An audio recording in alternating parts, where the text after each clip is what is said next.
Hello everyone, this is Prachi Gupta and I welcome you all. Rest assured API testing automation framework development series का आज हमारा 5th session है। इस series के पहले की वीडियोस अगर आपने नहीं देखे तो उन्हें जरूर देखें और मुझे सपोर्ट करने के लिए चैनल को सब्सक्राइब करें और वीडियो को एंड तक देखें। आइए शुरू करते हैं आज का सेशन। तो लास्ट वीडियो में हम लोगों ने एक्सटेंड रिपोर्ट जनरेट किया। अभी तक हम लोगों ने क्या क्या कर लिया एक बार देख लेते हैं। तो हमने सबसे पहले फ्रेमवर्क डेवलपमेंट में सबसे पहले तो हम लोगों ने ये फ्रेमवर्क डिजाइन किया। ये फ्रेमवर्क हमने डिजाइन किया कि ये सा हमारा जो फ्रेमवर्क है रेस्ट एपीआई ऑटोमेशन टेस्टिंग का वो ऐसा दिखेगा। ठीक है, इसमें हम लोगों ने ये सारे पैकेजेस क्रिएट किए थे, एंड पॉइंट्स, टेस्ट केसेस। पहले हमने ये डिजाइन किया, इसको हमने ड्रॉ करके एक डिजाइन बना लिया हमारे फ्रेमवर्क। ठीक है, अब इस डिजाइन के अकॉर्डिंग हमने हमारा फ्रेमवर्क डेवलपमेंट स्टार्ट किया। अब डिजाइन में क्या क्या किया था, हमने एक पैकेज हमने क्रिएट किया एंड पॉइंट्स के नाम से, और इस पैकेज में ये सारी क्लासेस हमने डिसाइड की कि ये सारी क्लासेस होंगी एंड पॉइंट्स वाले पैकेज में।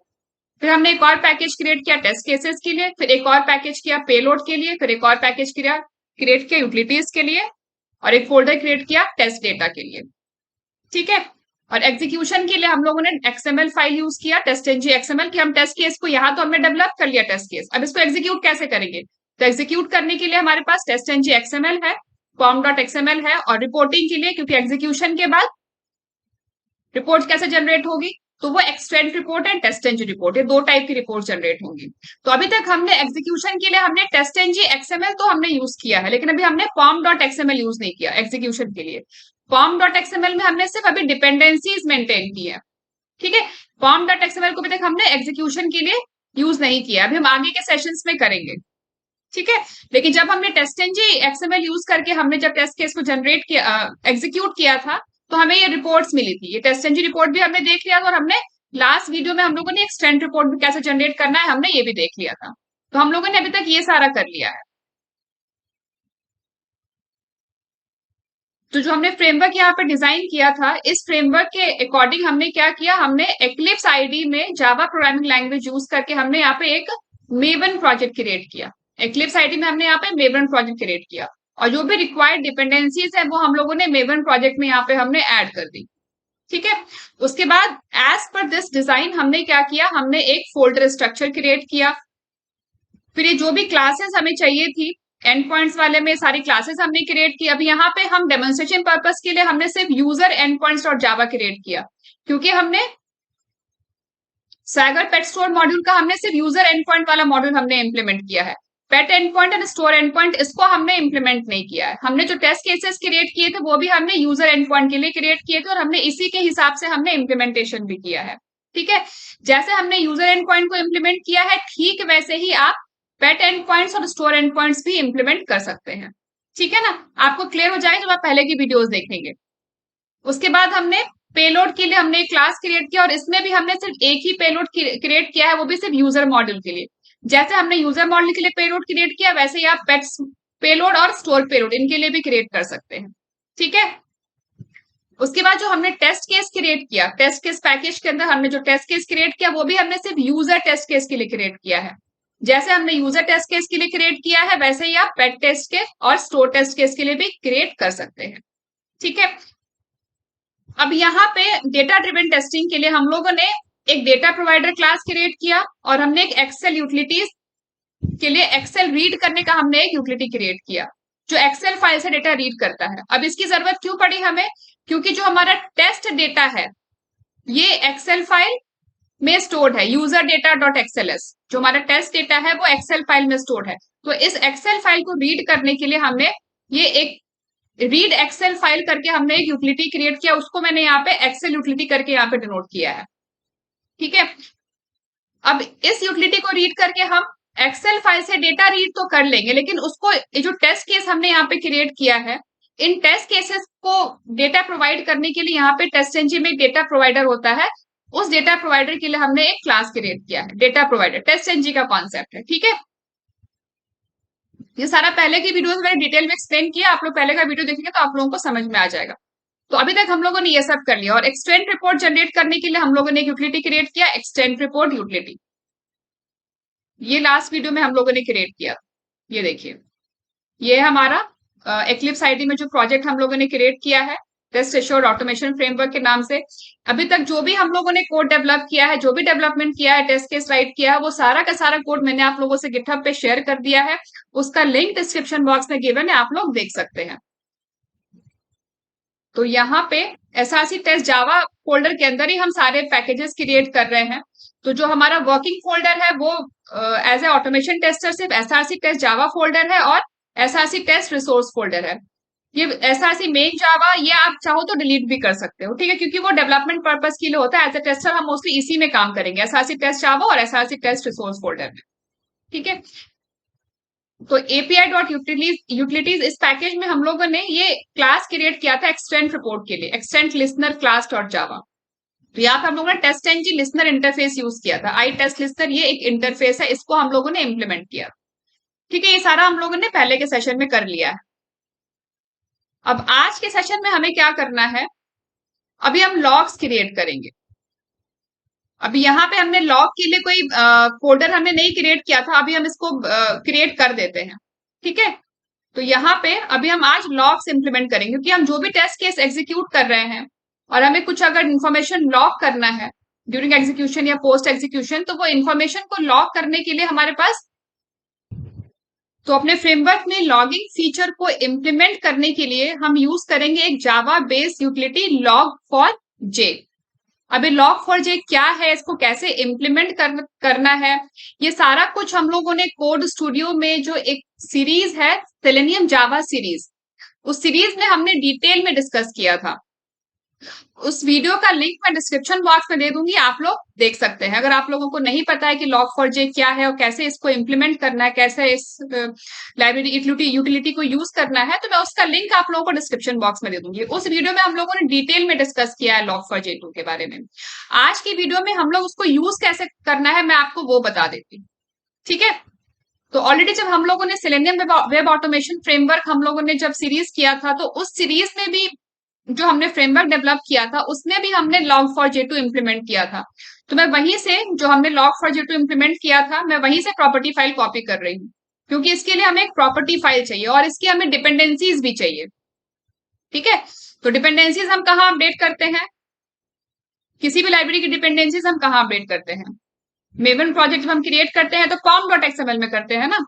तो ये है वो प्रोजेक्ट वेब ऑटोमेशन फ्रेमवर्क का जो हम लोगों ने सेलेनियम वेब ऑटोमेशन फ्रेमवर्क में डेवलप किया था। ये है इसका pom.xml। अब यहां से मैं इसकी डिपेंडेंसी कॉपी कर रही हूँ, ठीक है। तो ये है इसकी डिपेंडेंसी, ये मैंने कॉपी कर ली। इसमें दो डिपेंडेंसी चाहिए आपको, एक चाहिए आपको लॉग फॉर जे कोर की डिपेंडेंसी और दूसरी आपको चाहिए लॉग फॉर जे एपीआई की डिपेंडेंसी, ठीक है। इन दोनों डिपेंडेंसी को मैंने यहां से कॉपी कर लिया और इसको हम रेस्ट एश्योर्ड ऑटोमेशन फ्रेमवर्क के pom.xml में पेस्ट कर देते हैं। तो यहाँ पे लास्ट में डिपेंडेंसी स्टैक के अंदर करना है, डिपेंडेंसी स्टैक के बाहर, ठीक है, अंदर। यहाँ पे इसको पेस्ट कर दिया और इसको कर देते हैं सेव। और इसको सेव करने के बाद यहाँ पे हम प्रोजेक्ट को अपडेट कर लेते हैं। तो उसके लिए यहाँ पे राइट क्लिक किया एंड मेवन एंड देन यहाँ पे update project, force update and okay, ठीक है। सबसे पहला स्टेप, ये दो डिपेंडेंसी हमने pom.xml में अपडेट कर दी, ठीक है। अब pom.xml को कर देते हैं क्लोज। अब नेक्स्ट स्टेप क्या है, नेक्स्ट हमें क्या करना है, अब यहाँ पे हमें चाहिए एक लॉग फॉर जे2 की प्रॉपर्टीज फाइल। अब लॉग फॉर जे2 की या तो आप प्रॉपर्टीज फाइल यूज कर सकते हैं या फिर आप इसका एक्सएमएल को भी यूज कर सकते हैं। अब चूंकि मेरे पास यहाँ पे प्रॉपर्टीज फाइल रेडीमेड अवेलेबल है, तो मैं इसी को यहाँ पे कॉपी कर लेती हूँ। जब सेलेनियम जावा सीरीज में जब हम लोगों ने डिटेल में लॉग फॉर जे को डिस्कस किया था, उसमें मैंने दोनों बताया हुआ है कि एक्सएमएल फाइल यूज करके कैसे ये लॉगर को यूज करना है और प्रॉपर्टीज फाइल यूज करके कैसे करना है। वो वीडियो का लिंक मैं डिस्क्रिप्शन बॉक्स में दे दूंगी, आप लोग वहां से देख लीजिएगा। अभी अभी जो हम लोग फ्रेमवर्क डेवलप कर रहे हैं, इसमें मैं ये लॉग फॉर जे2 प्रॉपर्टीज फाइल को यूज कर रही हूँ, ठीक है। मैंने इसको यहाँ से कॉपी कर लिया। कॉपी करके हम यहाँ पे हमारे रेस्ट एश्योर्ड ऑटोमेशन फ्रेमवर्क में इसको हमें रिसोर्सेज में पेस्ट करना है, ठीक है। ये जो एसआरसी टेस्ट रिसोर्सेज फोल्डर है ना, यहाँ पे पेस्ट करना है। तो इसको मैंने यहाँ पे पेस्ट कर दिया। अब इसमें जो रिक्वायर्ड मॉडिफिकेशन है वो कर लेते हैं। अब इसमें सबसे पहले है ये फाइल नेम। तो यहाँ पे ये लॉग्स के नाम से है। तो ये बेसिकली ये जो फोल्डर है ना, इसका नाम है। तो इसको मैं ऐसा करती हूँ, मैं यहाँ पे रीनेम करके इसको लॉग्स कर देती हूँ, स्मॉल एल कर देती हूँ। ठीक है, ये लॉग्स हो गया। उसके बाद ये हो गया लॉग्स। और अब ये जो फाइल नेम है ना, ये प्रॉपर्टी डॉट फाइल नेम, ये एक वेरिएबल है। तो यहाँ पे जो भी आप वैल्यू असाइन करोगे ना, वो यहाँ पे आएगा, ये यहाँ पे आएगा। तो इस लॉग्स फोल्डर के अंदर एक लॉग फाइल क्रिएट होगी माई लॉग डॉट लॉग के नाम से। आप रिक्वायरमेंट के हिसाब से इसको चेंज कर सकते हो फाइल का नाम। ठीक है, मैंने इसको एज इट इज ऐसे ही रहने दिया है। उसके बाद ये माई स्टोर V1 की जगह पे हमें यहाँ पे देना है प्रोजेक्ट का नाम। ये जो हमारा प्रोजेक्ट का नाम है ना, हमें इसको देना है। इसका नाम हम कॉपी कर लेते हैं। ये है हमारे प्रोजेक्ट का नाम, ये मैंने यहाँ से कॉपी कर लिया। और यहाँ पे माई स्टोर V1 की जगह हमने ये दे दिया। ठीक है, दैट्स इट, इतना ही चेंजेस करना था। अभी हमारा ये प्रॉपर्टी फाइल हो गया है रेडी।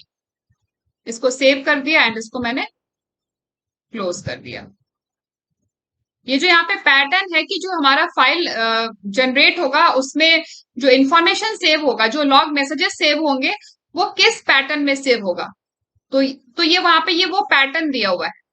ठीक है, और ये मैसेज है जो हमारा कस्टम मैसेज होगा, जो हम डालेंगे। तो यहाँ पे डेट और टाइम के साथ मैसेजेस वहां पे सेव होंगे। पहले लेवल आएगा कि लेवल क्या है, इन्फो है, वार्निंग है, क्या लेवल है। ठीक है, उसके बाद यहाँ पे डेट डेट आएगी, फिर टाइम आएगा, फिर उसके बाद ये है हमारा मैसेज। जो भी मैसेज हमें लॉग करना है वो यहाँ पे मैसेज आएगा। अब मैं इसको कर देती हूँ क्लोज। अब हमें लॉगर को यूज करना है। तो लॉगर को हम कैसे यूज करेंगे, उसको हमें टेस्ट केसेस में यूज करना है, क्योंकि वहीं पे हमारा टेस्ट केस एग्जीक्यूट हो रहा है। तो ऐसा करते हैं, यहाँ पे यूजर टेस्ट और जावा इसमें इंप्लीमेंट करते हैं इसको। पहले यहाँ पे कर लेते हैं। ठीक है, वैसे तो हमने यहाँ पे दो टेस्ट केसेस क्रिएट किए हुए, एक डेटा ड्रिवन टेस्टिंग के लिए किया था और दूसरा हमने फेकर डेटा यूज करके किया था, फेक डेटा यूज करके किया था। आप दोनों में से किसी में भी कर सकते हो, लेकिन अभी मैं पहले इसी में स्टार्ट करती हूँ, यूजर टेस्ट और जावा में, क्योंकि इसमें जो नंबर ऑफ टेस्ट केसेस हैं वो थोड़े कम है। डेटा ड्रिवन टेस्टिंग में थोड़े टेस्ट केसेस ज्यादा है, क्योंकि उसमें टेस्ट डेटा ज्यादा है। इसीलिए यहाँ पे तो हम एक ही बार टेस्ट डेटा जनरेट कर रहे हैं। तो इसमें जो टेस्ट केसेस है वो एक ही बार एग्जीक्यूट होंगे। और यूजर टेस्ट डेटा में हमारे पास 4 टेस्ट डेटा है, 4 सेट्स ऑफ टेस्ट डेटा है, तो वो फिर कई ज्यादा बार एग्जीक्यूट होता है। तो इसीलिए यहाँ पे हम अभी इसी में इंप्लीमेंट करते हैं। ठीक है, अब इसमें सबसे पहले हमें क्या करना है, यहाँ पे हमें लॉगर क्लास का एक ऑब्जेक्ट क्रिएट करना है, जैसे हम लोगों ने इसमें भी किया। लॉगर क्लास का हमें एक ऑब्जेक्ट क्रिएट करना है।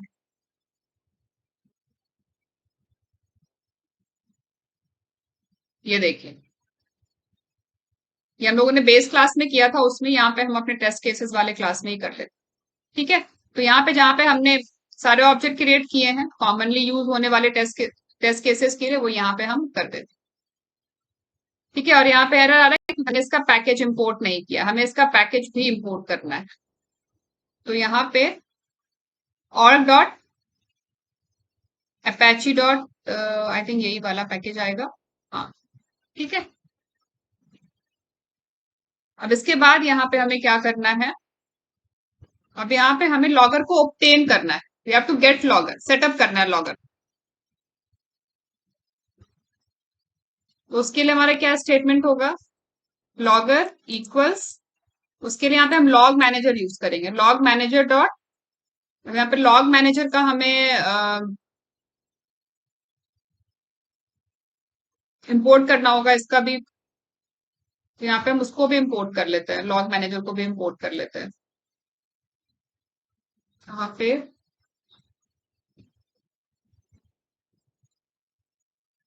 Dot log manager. ठीक है, इसका पैकेज भी हमने इंपोर्ट कर लिया। अब log manager dot gate logger, और यहाँ पे हमें लॉगर का नाम देना कि किस नाम से we want to obtain logger. तो उसके लिए यहाँ पे हम प्रोजेक्ट का नाम ही दे देते हैं, प्रॉपर्टीज, और ये यहाँ पे दे दिया हमने प्रोजेक्ट का नाम, लास्ट में सेमीकोलन से स्टेटमेंट एंड। अब इस ऑब्जेक्ट को हम यूज करेंगे इंफॉर्मेशन को लॉक करने के लिए। सबसे पहले यहाँ पे क्रिएट यूजर, ये हमारा पहला टेस्ट केस है ना, क्रिएट यूजर का। तो यहाँ पे हम लॉग कर लेते हैं, लॉगर डॉट इन्फो, और जो भी मैसेज लॉग करना है वो हम यहाँ पे लॉग कर लेते हैं, क्रिएट यूजर एग्जीक्यूटेड। ठीक है। अब ठीक है, ऐसे बाकी के टेस्ट केसेस में भी आपको जो भी इन्फॉर्मेशन लॉग करना हो वो आप लॉग कर सकते हो रिक्वायरमेंट के हिसाब से। अगर इन्फो के लिए तो यहाँ पे आप इन्फो डाल देना। ऐसे अलग अलग लेवल्स हैं, ये तो हमने यहाँ पे इन्फो डाला है, अगर वार्निंग के लिए है तो आप यहाँ पे वार्निंग भी डाल सकते हो। ठीक है, ऐसे इसके अलग अलग लेवल्स हैं। तो सेलेनियम जावा सीरीज में हम लोगों ने जो वीडियो किया था लॉग फॉर जे का ट्यूटोरियल, उसमें डिटेल में डिस्कस किया है सारे लेवल्स के बारे में भी। वो वीडियो आप लोग देख लेना, आपको समझ आ जाएगा। ठीक है, अभी यहाँ पे मैं इसको इन्फो ही रहने देती हूँ। अगर एरर के लिए है तो आप यहाँ पे इन्फो की जगह आप एरर भी डाल सकते हो। ऐसे अलग अलग लेवल्स हैं। डिबग है तो डिबग भी डाल सकते हो, इसलिए लिखा है ना log message update with info level. तो ऐसे इसके अलग अलग लेवल्स हैं, डिपेंडिंग अपॉन की सीवियरिटी क्या है मैसेज की। अगर सिर्फ इन्फॉर्मेशन पर्पज के लिए तो यहाँ पे मैंने सिर्फ इन्फो डाल दिया। अब बाकी के टेस्ट केसेस में भी डाल देते हैं। यहाँ पे test gate user data,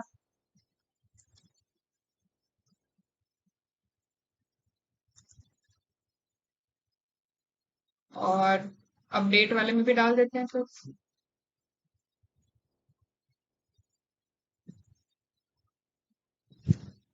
update user executed, control A control I indentation के लिए,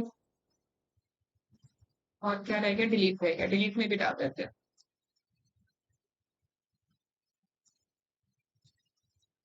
डिलीट यूजर एग्जीक्यूट। ठीक है, हमारा ये कोड भी हो गया कंप्लीट। अब हम एग्जीक्यूट करेंगे टेस्ट केस। तो टेस्ट केस को एग्जीक्यूट हम एक्सएमएल फाइल यूज करके कर रहे हैं। तो यहाँ पे हमें एग्जीक्यूट करना है यूजर टेस्ट। ठीक है, क्योंकि इसी में हमने लॉगर इंप्लीमेंट किया है। तो ये हमने कमेंट कर रखा है, इसको हम कर देते हैं अनकमेंट। और डेटा ड्रिवन टेस्टिंग में तो हमने किया नहीं है, तो इसको अभी के लिए हम कमेंट आउट कर देते हैं,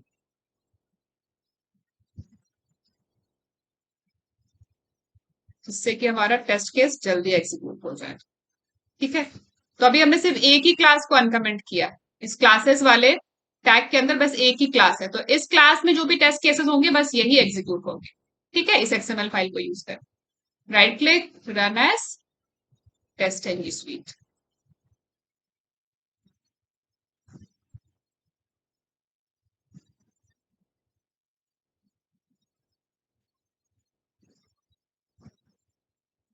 पासेस 4। ठीक है, एक बार इसको रिफ्रेश करते हैं, और ये देखिए लॉग्स फोल्डर के अंदर हमारा ये माई लॉग डॉट लॉग क्रिएट हो गया। ठीक है, प्रॉपर्टीज फाइल में हमने यही मेंशन किया था ना, लॉग्स फोल्डर के अंदर file name my log dot log, और ये पैटर्न है हमारा, जो भी मैसेज लॉग होगा उसका ये पैटर्न है। ठीक है ना। तो यहाँ पे इस लॉग फाइल को करते हैं ओपन, और ये देखिए यहाँ पे लगता है अपडेट की स्पेलिंग गलत राइट की है मैंने, इसलिए यहाँ पे ऐसे आ रहा है।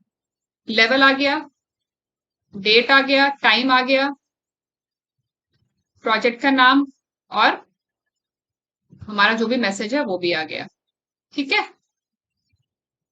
ठीक है ना।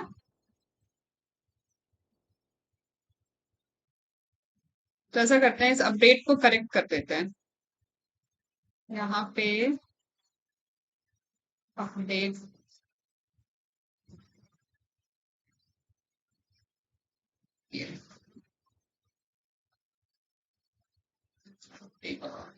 यहाँ पे अगर आपको जैसे फॉर एग्जांपल यहाँ पे जो हमने प्रोजेक्ट का नाम दिया है, यहाँ पे नाम चेंज भी कर सकते हो। ठीक है, फॉर एग्जांपल अगर मुझे इसमें कोई और नाम देना है तो मैं यहाँ पे पहले यहाँ पे चेंज कर देती हूँ प्रॉपर्टीज फाइल में।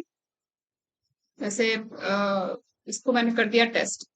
ठीक है, और साथ में ये जो यहाँ पे हमने लॉगर को ऑब्टेन किया था ना, गेट लॉगर किया था, वहां पे भी इसको सेव कर दिया प्रॉपर्टीज फाइल को। उसके बाद जो हमारा टेस्ट केस है, इसके सेटअप मेथड में हमने यहाँ पे गेट लॉगर किया था ना, और साथ में यहाँ। ठीक है, अब तो जो ये नाम आएगा लॉग में ये अंडरस्कोर टेस्ट के साथ आएगा। ठीक है, अब एक बार एग्जीक्यूट करके दिखाती हूँ मैं आपको। इसको मैं क्लोज कर देती हूँ।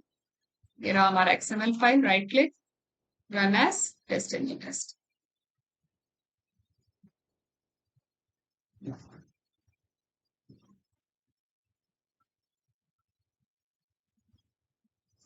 इसको रिफ्रेश,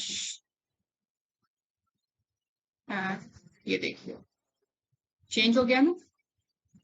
तो इस तरीके से आप ये नाम चेंज भी कर सकते हो। तो आई होप आप लोगों को समझ आया होगा किस तरीके से हम लोगों ने लॉगर को इम्प्लीमेंट किया है अपने प्रोजेक्ट में। लॉग फोर को हमने कैसे इम्प्लीमेंट किया है, इसी को आप अभी हमने यहाँ पे डॉट प्रॉपर्टीज फाइल यूज किया है ना, आप इसकी जगह पे आप XML फाइल यूज करके भी कर सकते हो। ठीक है ना, वो भी एक तरीका है। और यहाँ पे एक और इम्पोर्टेंट चीज, जो भी मैसेजेस हम लॉग कर रहे हैं ना, जो भी मैसेजेस हम यहाँ पे लॉग कर रहे हैं टेस्ट केसेस में अपने स्क्रिप्ट में, वो सारे मैसेजेस लॉग फाइल में तो अपडेट हो ही रहा है, यहाँ पे तो लॉग हो ही रहा है, साथ साथ कंसोल पे भी लॉग हो रहा है। क्योंकि ये जो प्रॉपर्टीज फाइल हमने यहाँ पे क्रिएट की है, यहाँ पे हमारे पास दो अपेंडर्स हैं, एक है कंसोल, दूसरा है फाइल। ये देखिए दो अपेंडर्स हैं, एक है कंसोल, दूसरा है फाइल। तो यहाँ पे जो कंसोल है हमारा, यहाँ पे भी लॉग हो रहा है और फाइल में भी लॉग हो रहा है। फाइल मतलब ये जो हमारा माई लॉग डॉट लॉग है। ठीक है, मैं आपको अभी फाइल में तो आपने देख लिया, मैं आपको यहाँ पे कंसोल पे दिखाती हूँ। ये देखिए,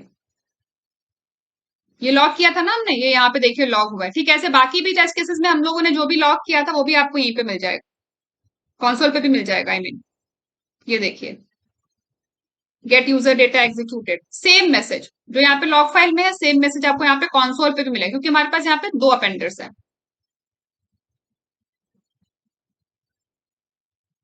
ये update user executed, delete user executed. ठीक है, अब यहाँ पे एक चीज और बताती हूँ मैं आपको। अभी हम लोगों ने जितने भी यूआरएल्स हैं उनको मेंटेन करने के लिए API dot and points package में हमने रूट्स डॉट जावा, ये हमने क्लास क्रिएट किया सारे यूजर मॉडल के सारे यूआरएल्स को मेंटेन करने के। ठीक है, अब यही काम हम प्रॉपर्टी फाइल यूज करके भी कर सकते हैं। सेम यही काम, अभी तो हमने यहाँ पे क्लास फाइल क्रिएट किया है, जावा फाइल क्रिएट किया है। अब यूआरएल्स को हम मेंटेन कर सकते हैं प्रॉपर्टीज फाइल क्रिएट करके भी। अब वो कैसे करेंगे वो भी मैं आप लोगों को बताती हूँ। तो उसके लिए यहाँ पे हमें ये एसआरसी टेस्ट रिसोर्स फोल्डर, जहां पे हमने, जैसे हमने ये log for J2 dot properties file create किया है ना, ठीक ऐसे यहाँ पे हम एक और प्रॉपर्टीज फाइल क्रिएट कर लेंगे। तो कर लेते हैं क्रिएट। तो उसके लिए यहाँ पे राइट क्लिक किया हमने, एसआरसी टेस्ट रिसोर्स फोल्डर पे राइट क्लिक किया, देन न्यू एंड फाइल, और यहाँ दे देते हैं फाइल का नाम। फाइल का नाम आप कुछ भी दे सकते हो, मैं रूट्स ही दे देती हूँ, रूट्स या रूट्स डॉट प्रॉपर्टीज। ठीक है, डॉट प्रॉपर्टीज एंड फिनिश।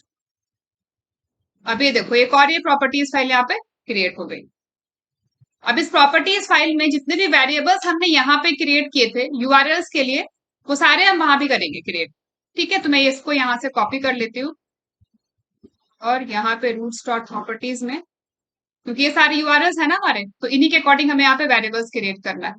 तो एक वेरिएबल आएगा पोस्ट अंडरस्कोर यूआरएल। इस पोस्ट रिक्वेस्ट के लिए हमने एक वेरिएबल क्रिएट कर लिया, पोस्ट अंडरस्कोर यूआरएल। अब उसमें इसकी हम वैल्यू असाइन कर लेंगे। ठीक है, तो ये एक प्रॉपर्टी है, सिंपल वेरिएबल का नाम और ये रही उसकी वैल्यू। इसको हमें डबल कोट्स में तो राइट नहीं करना। ठीक है, यहाँ पे कुछ नहीं, पब्लिक स्टैटिक वॉइड, ये सारे कीवर्ड्स यहाँ पे हमें यूज नहीं करने, कोई भी कीवर्ड यूज नहीं करना, सिर्फ वेरिएबल का नाम और उसकी वैल्यू। ठीक है, अब ऐसे बाकी के मैसेजेस के लिए भी हम कर लेते हैं, बाकी के रिक्वेस्ट के लिए भी। दूसरा आ जाएगा यहाँ पे, नेक्स्ट है हमारा गेट रिक्वेस्ट के लिए, तो गेट अंडरस्कोर यूआरएल दे देते हैं।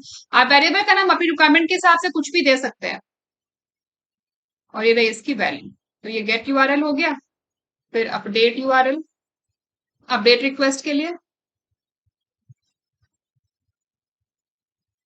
तो ये रहा अपडेट रिक्वेस्ट का यूआरएल पुट मेथड के लिए, पुट रिक्वेस्ट के लिए, और उसके बाद डिलीट रिक्वेस्ट के लिए, डिलीट अंडरस्कोर यूआरएल इक्वल्स, और ये डिलीट रिक्वेस्ट।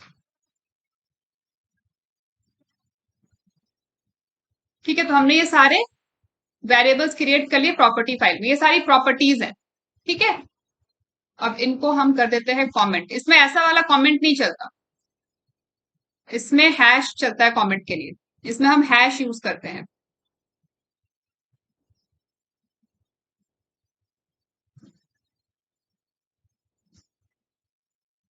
अब ये कमेंट हो गया, ठीक है ना। अब ये तो हमने प्रॉपर्टी फाइल क्रिएट कर लिया। अब इस प्रॉपर्टी फाइल को हमें रीड करना होगा, इस प्रॉपर्टी फाइल को रीड करना होगा इन वेरिएबल्स से वैल्यूज को रीड करने के लिए। क्योंकि अभी हम क्या कर रहे थे, अभी तक हम क्या कर रहे थे, ये थी हमारी एंड पॉइंट्स।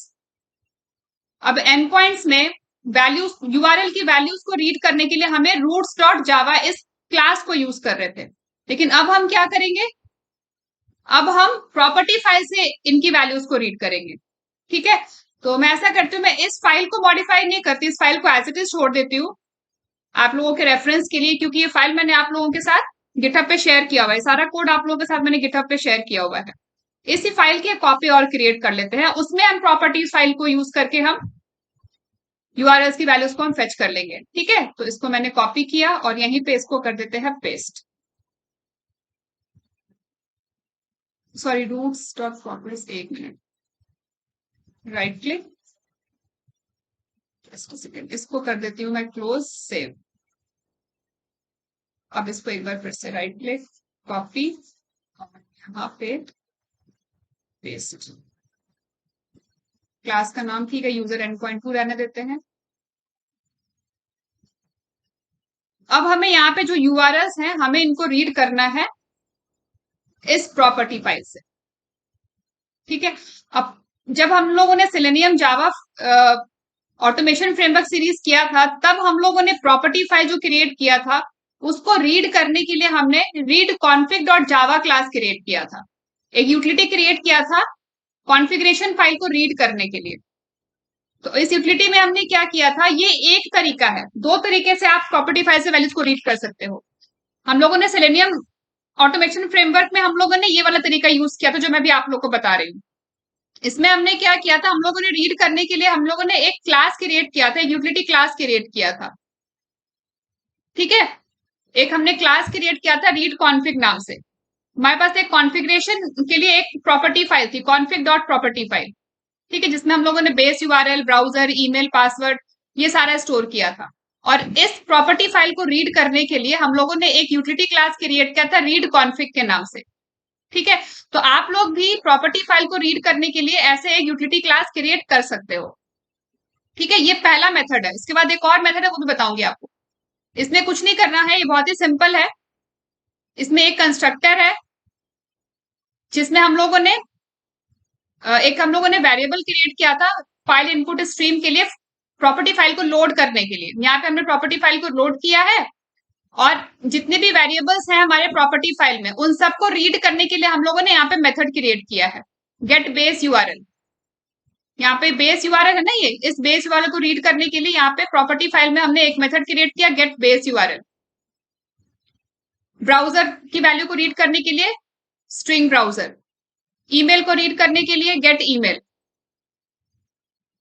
पासवर्ड को रीड करने के लिए गेट पासवर्ड। ठीक है, तो इस तरीके से हम लोगों ने एक रीड कॉन्फिग डॉट जावा हम लोगों ने एक यूटिलिटी क्लास क्रिएट किया था। तो आप लोग भी ऐसा एक क्लास क्रिएट कर सकते हो, यूटिलिटी क्लास, और उसको यूज करके आप प्रॉपर्टी फाइल को रीड कर सकते हो। और फिर इसी यूटिलिटी क्लास को हम लोगों ने यूज किया था हमारे टेस्ट केसेस में प्रॉपर्टी फाइल को रीड करने के लिए।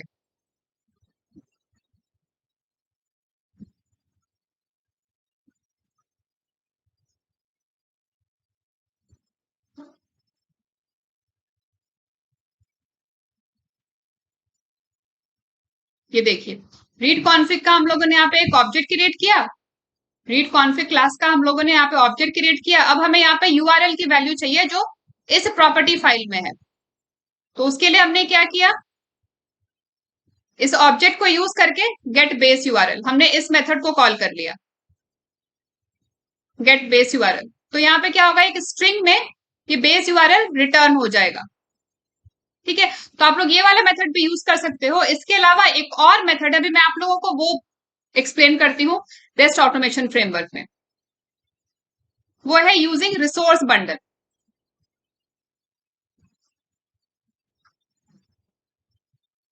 तो रिसोर्स बंडल यूज करने के लिए हमें क्या करना होगा, मैं इस यूजर पॉइंट्स को मैं क्लोज कर देती हूँ। अभी हमें ये भी नहीं चाहिए, ये भी नहीं चाहिए, और अभी हमें ये भी नहीं चाहिए। अब यूजर एंड पॉइंट्स टू, इसको मैंने ओपन किया, ठीक है। अब इसमें ये सारे मेथड्स, तो अभी इनको हम एज इट इज रहने देते हैं। अब यहाँ पे यूजर एंड पॉइंट टू, इस क्लास के अंदर हम यूआरएल्स को प्रॉपर्टी फाइल से रीड करने के लिए एक मेथड क्रिएट करेंगे। यूआरएल्स को प्रॉपर्टी फाइल से रीड करने के लिए हम एक मेथड क्रिएट करेंगे यूजिंग रिसोर्स बंडल। तो यहाँ पे हम एक स्टैटिक मेथड क्रिएट कर लेते हैं और ये मेथड रिटर्न करेगा रिसोर्स बंडल।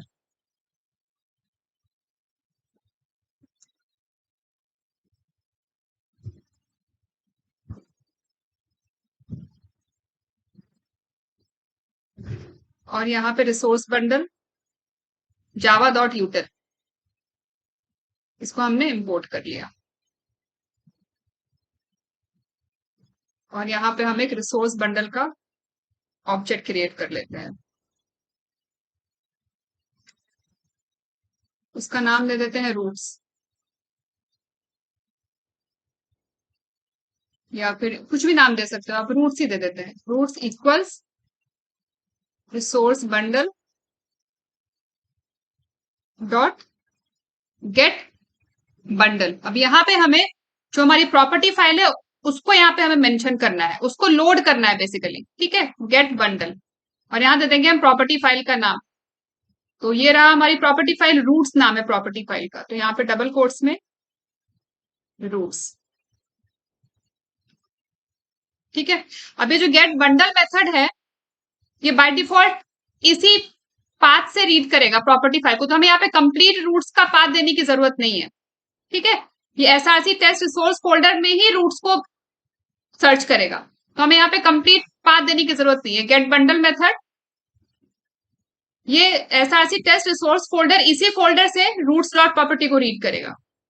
तो यहाँ पे हम सिर्फ रूट लिख देंगे तो ये हमारा काम हो जाएगा। और हमें रिटर्न करना है रिसोर्स बंडल को, तो हम यहाँ पे रिटर्न कर देते हैं रिटर्न, ठीक है। अब हमारा ये मेथड हो गया कंप्लीट यूआरएल्स को रीड करने का। यहाँ पे हमने लोड किया है प्रॉपर्टी फाइल को।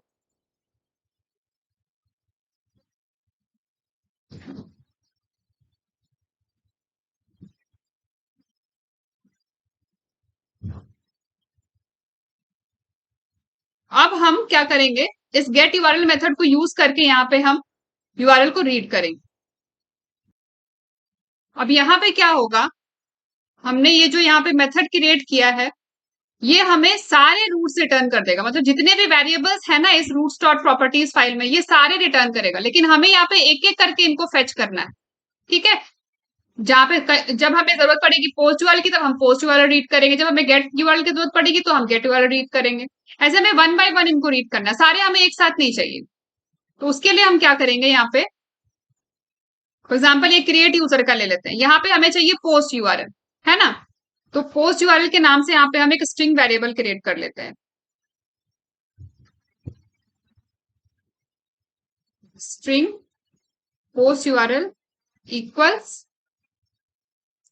गेट यूआरएल डॉट, जो हमारा मेथड है स्टैटिक मेथड,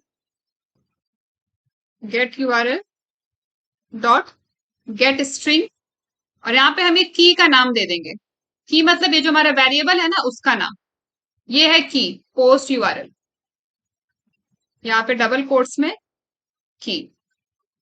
तो इससे क्या मिलेगा, हमें वैल्यू मिल जाएगी, वो इसमें स्टोर हो जाएगी। अब हम इस वेरिएबल को यहाँ पे एज ए यूआरएल यूज कर लेंगे, ठीक है। ये हमारा क्रिएट यूजर का रिक्वेस्ट हमारा कंप्लीट हो गया। अब ठीक है, ऐसे ही हम बाकी भी कर लेते हैं। ये गेट यूजर, गेट यूआरएल, और यहाँ पे gate URL.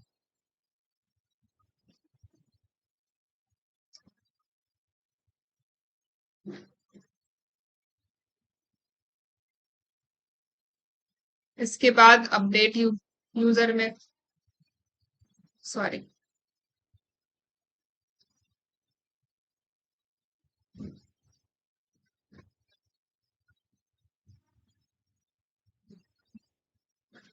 Put URL. I think ये तो अपडेट यूआरएल नाम है ना इसका, हमने अपडेट लिखा था, अपडेट यूआरएल। तो इसकी प्रॉपर्टी हमें वही देना है, यहाँ पे हमने दिया है अपडेट यूआरएल, तो यहाँ पे अपडेट यूआरएल। ठीक है, और ये यहाँ पे ये पुट यूआरएल आ जाएगा। यहाँ पे हमें अब इस रूट क्लास की जरूरत नहीं है, क्योंकि हम प्रॉपर्टी फाइल से रीड कर रहे हैं ना, इसलिए।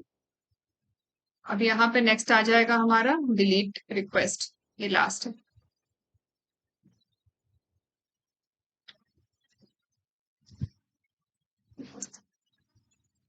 डेल यूआरएल और यहाँ पे डिलीट यूआरएल।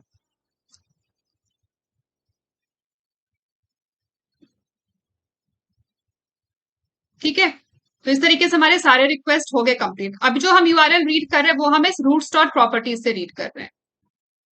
अब इसके बाद हमें क्या करना है, जो हमारा टेस्ट केस है, यूजर टेस्ट, इसमें जहां भी हम यूजर एंड पॉइंट यूज कर रहे हैं, इस क्लास की जगह हमें यूज करना है यूजर एंड पॉइंट 2 वाला क्लास। तो या तो हम इसी में मॉडिफिकेशन कर दें, या फिर इसको कॉपी करके हम एक नई टेस्ट केस की क्लास क्रिएट कर लें। तो इसको मैं मॉडिफाई नहीं, इसको मैं एज इट इज रहने देती हूँ, जो हम लोगों ने पहले क्रिएट किया था, यूजर टेस्ट डॉट जावा। इसको कॉपी करके एक नया क्लास क्रिएट कर लेते हैं, उसमें हम मॉडिफिकेशन कर देंगे, जिससे कि ये कोड डिस्टर्ब ना हो। तो इसको यूजर टेस्ट 2 कर दिया। अब इसमें हम मॉडिफिकेशन कर देते हैं, क्लास का नाम यहाँ चेंज कर देते हैं। तो यहाँ पे जहां कहीं भी यूजर एंड पॉइंट्स है, उसको हम कर देते हैं यूजर एंड पॉइंट्स 2।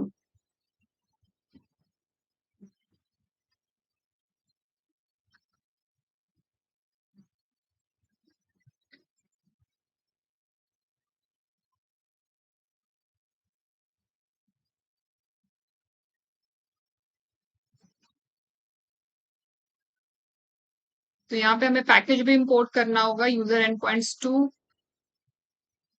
ठीक है, अब इसके बाद यहाँ पे हम करेक्ट करना स्टार्ट कर देते हैं। ये सही हो गया, user endpoints 2, create user, then यहाँ पे user endpoints 2, get user, update user में भी हमने करेक्ट कर दिया। उसके बाद ये हो गया हमारा अपडेट यूजर, ये हो गया। इसके बाद फिर ये डिलीट यूजर। ठीक है, अब हमारा ये टेस्ट केस हो गया कंप्लीट। सबसे पहले हमने यहाँ पे पैकेज करेक्ट किया, उसके बाद जहां भी यूजर एंड पॉइंट क्लास हम यूज कर रहे थे रिक्वेस्ट को क्रिएट करने के लिए, वहां पे हमने यूजर एंड पॉइंट 2 यूज किया, सारे रिक्वेस्ट में, सारे टेस्ट केसेस में। ठीक है, अब इस टेस्ट केस को हम एग्जीक्यूट करते हैं, right click, run as test NG test.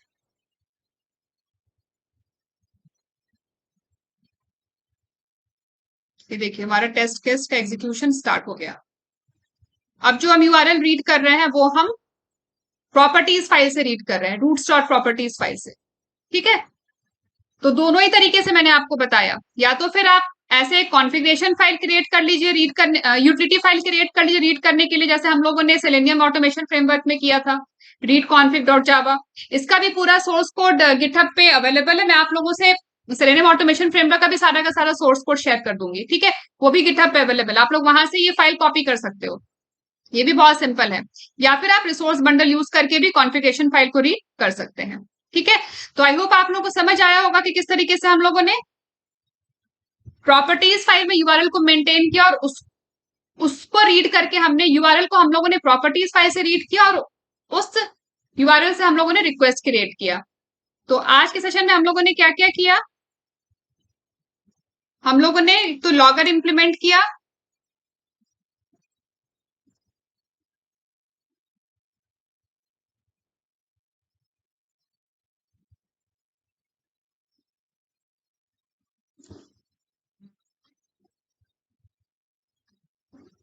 log4j use करके हम लोगों ने लॉगर इंप्लीमेंट किया, और हम लोगों ने routes dot properties file create किया टू मेंटेन यूआरएल। तो आई होप आप लोग को समझ में आया होगा कि किस तरीके से हम लोगों ने log4j को यूज किया लॉगिंग फीचर इंप्लीमेंट करने के लिए, और कैसे हम लोगों ने यूआरएल्स को मेंटेन किया रूट सॉर्ट प्रॉपर्टीज फाइल में। तो आज के सेशन में बस इतना ही, मिलते हैं नेक्स्ट सेशन में नए टॉपिक के साथ। अगर आप लोगों को वीडियो पसंद आया हो तो वीडियो को लाइक करें, ज्यादा से ज्यादा शेयर करें, चैनल को सब्सक्राइब करें और बेल आइकन दबाना ना भूलें। Thanks for watching.